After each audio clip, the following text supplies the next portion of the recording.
Hello दोस्तों, स्वागत है आपका मेरे यूट्यूब चैनल एबीसीडी मैथ के पास।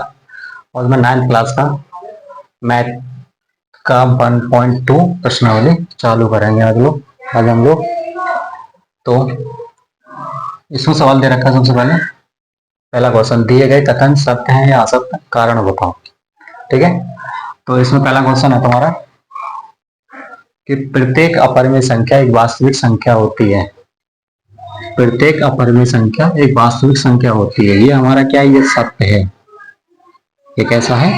ये सत्य है तुम्हारा। क्यों है?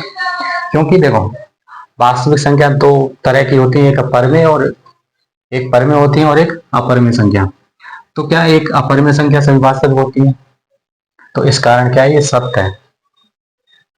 तो ये सत्य है हमारा, क्योंकि वास्तविक संख्या परिमेय संख्या प्लस अपरिमेय संख्या होती है, दोनों मिलाकर बनती है। तो हमारा क्या है यहाँ पे? कारण ये है, वास्तविक संख्याएं जो है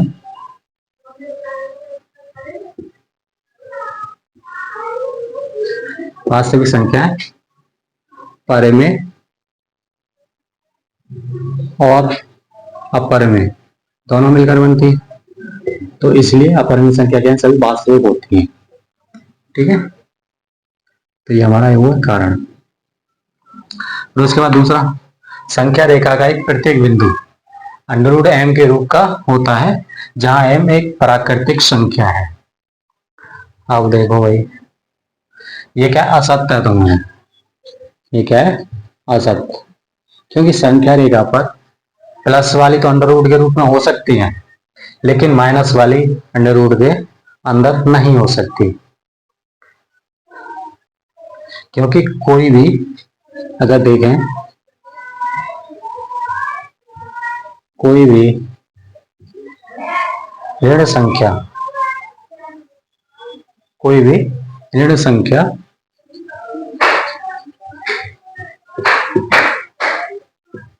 ऋण संख्या प्राकृतिक संख्या का मूल नहीं होती। किसी प्राकृतिक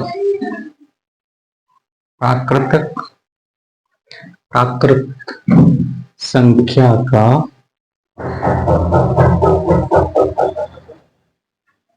वर्गमूल नहीं होती।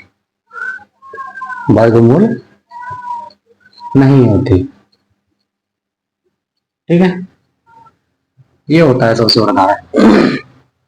तुम्हारा सामने संख्या रेखा का प्रत्येक बिंदु अंडर एम के रूप में रूप का होता है, जहां एम एक प्राकृतिक संख्या है। ये असत्य है, क्योंकि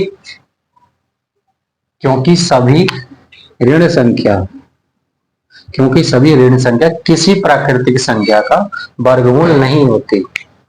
जो हमारी प्राकृतिक संख्या होती है वो संख्या रेखा पर होती है, और संख्या रेखा पर सभी वर्गमूल नहीं हो सकती। सिर्फ प्लस वाली जो संख्या होती है बस वही वर्गमूल के रूप में हो सकती है, ना कि माइनस वाली। ये कभी वर्गमूल के रूप में नहीं होती। ठीक, तीसरा सवाल,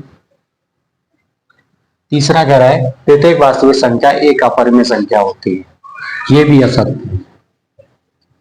ये भी असत्य है। क्यों है? क्योंकि प्रत्येक वास्तविक संख्या में तो भाई परिमेय अपरिमेय दोनों आती है, लेकिन अपरिमेय थोड़ी नहीं आती, अकेली अपरिमेय ही नहीं आती ना, दोनों तरह की आती है। तो इसलिए क्या है? ये वास्तविक संख्या परिमेय संख्या अपरिमेय संख्या नहीं होती। ठीक है,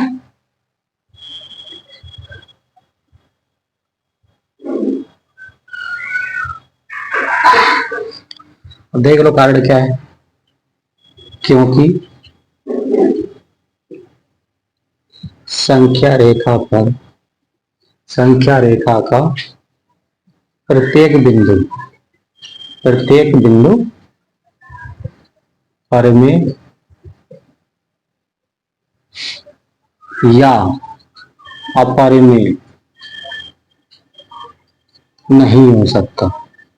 नहीं हो सकता। ठीक है, देखो, ना तो सबड़ी परिमेय संख्या होती है वास्तविक, और ना ही सबड़ी अपरिमेय संख्या होती है। इसमें दोनों तरह की मिली होती है वास्तविक संख्याओं में। तो इसलिए यह सत्य होगा। ठीक है, अब इसके बाद अगला सवाल देखते हैं हम लोग।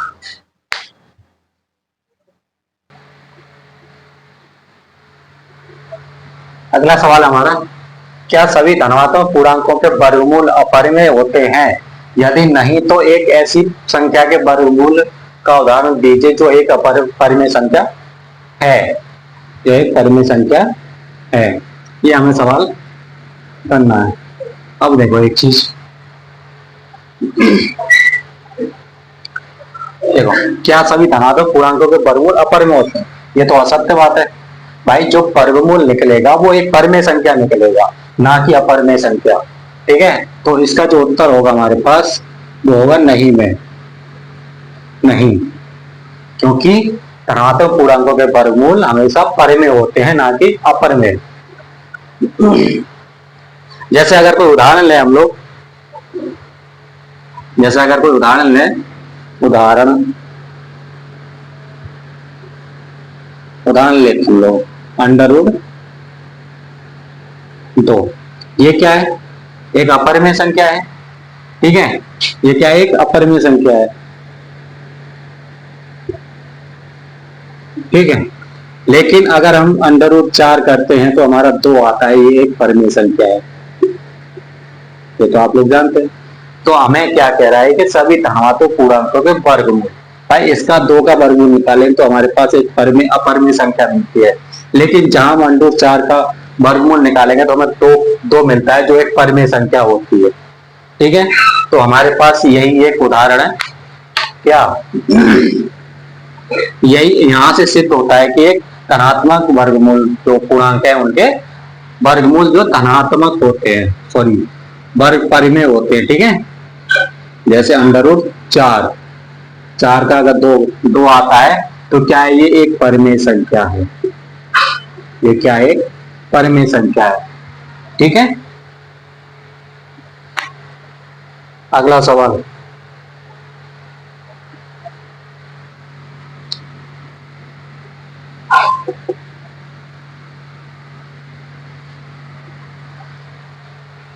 अगला सवाल कह रहा है परिमेय संख्याओं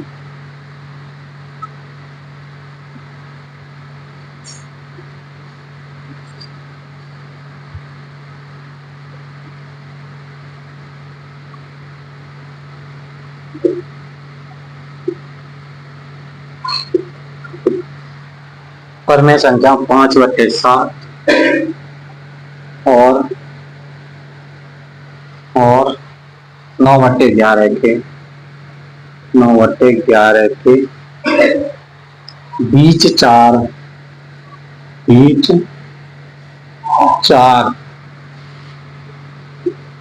अलग अलग अपरिमेय संख्याएं ज्ञात कीजिए। अपरिमेय संख्याएं ज्ञात कीजिए। अपरिमेय संख्याएं ज्ञात कीजिए। ठीक है, ये हमारे पास सवाल दे रखा है हमारी कि परिमेय संख्या दे रखी है तो 5/7 और 9/11, इनके बीच का 4 अपरिमेय संख्या निकालनी है हमें।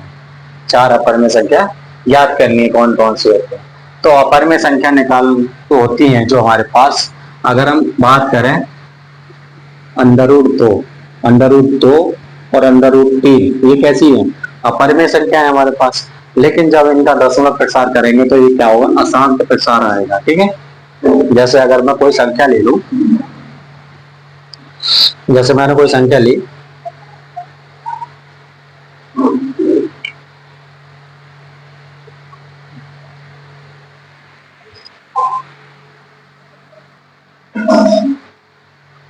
यहाँ पे थोड़ा सा देख लेते हैं कि परिमेय संख्या और अपरिमेय संख्या कैसे होता है दशमलव प्रसार में। देखो दशमलव प्रसार अगर करें हम किसी संख्या का, अगर हमारे पास कोई एक ऐसी संख्या आ रही है कि जो बार बार रिपीट हो रही है, ठीक है, जो संख्या हमारे पास पर्टिकुलर नंबर में आती है या बार बार रिपीट होती है उसको हम परिमेय संख्या बोलते हैं। लेकिन अपरिमेय संख्या क्या होती है? तो बार बार अलग अलग आती है। ठीक है, पर्टिकुलर नंबर में नहीं आती। जैसे अगर यहाँ पे देखें, मैंने किसी संख्या का भाग दिया किसी संख्या में, तो हमारे आ रहा है 3 1 3 1 3 1, इस तरह से चलता रहेगा ये। तो ये क्या हमारे पार्टिकुलर नंबर तो चल रहे हैं यहाँ पे 3 1 और 3 1 3 1 3 1, ये चलता रहेगा हमारे पास। तो ये क्या है? हमारी एक परिमेय संख्या है, क्योंकि यहाँ पे क्या अंक बार बार आते रहे हैं। दूसरे देखते हैं, अगर हमारे पास 7 8 7 8 7 8 ये चलती रहे हमारे पास, तो ये भी एक परिमेय संख्या है। ठीक है, लेकिन अगर हम देखें कि हमारे पास 1 7 1 7 7 1 7 1 7 7 इस तरह से चल रही है, तो हमारे पास ये क्या है, एक अपरिमेय संख्या है, क्योंकि यहाँ पे पर्टिकुलर नंबर सेम नहीं आ रहा।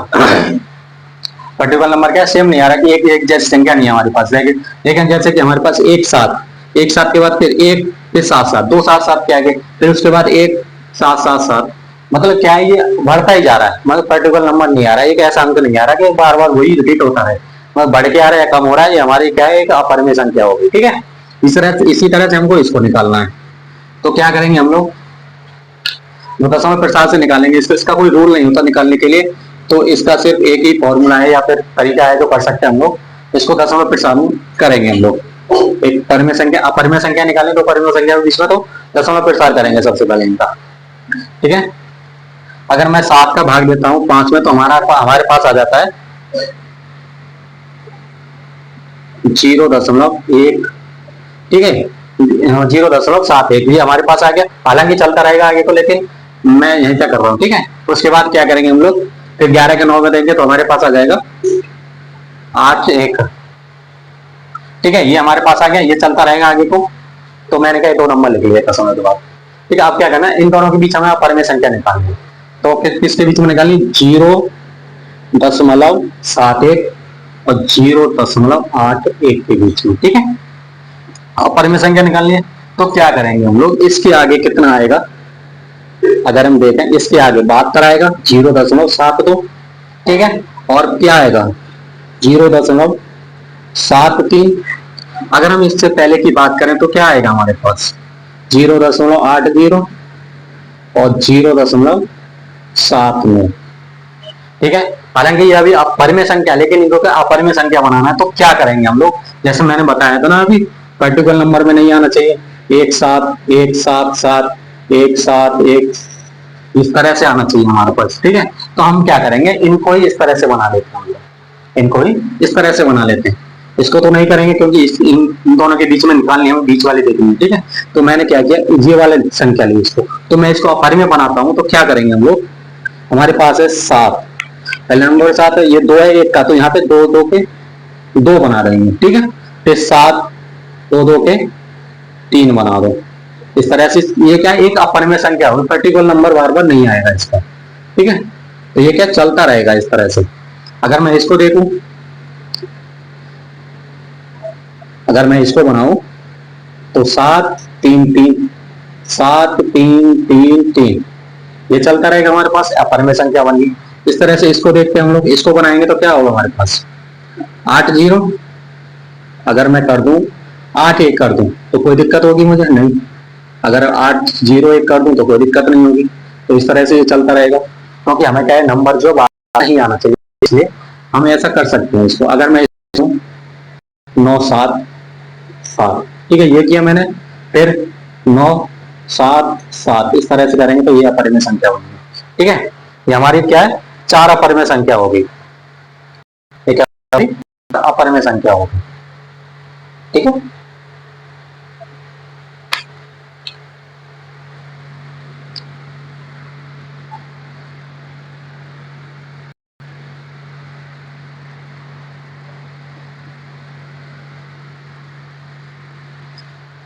तो आपको ये वीडियो कैसी लगी, लाइक करना, अगर अच्छी लगे तो लाइक करना, और ना लगे तो डिसलाइक कर देना, कोई दिक्कत नहीं है।